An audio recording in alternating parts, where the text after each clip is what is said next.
All right, let's review programming for your shades. So you probably purchased, if you purchased Motorization, you probably got a roller shade.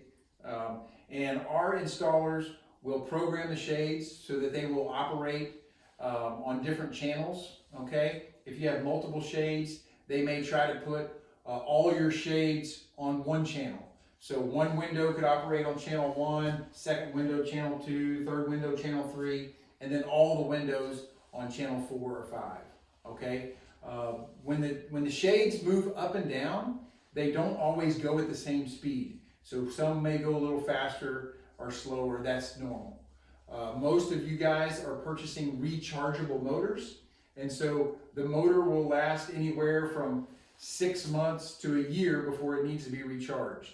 If you use it a lot and you're excited in the beginning to show people, then you might have to charge it even prior to 6 months, okay? So the easiest thing to do is, plug your charger in, and you should let that charge for about 6 to 8 hours to get a full charge. If for some reason you need to reprogram your shade, something went wrong, which is super rare, but it does happen, we will also have some programming instructions on another link that's adjacent to this video, and you can click on there and see your remote and just follow the instructions. That's the quickest way to reprogram your remote.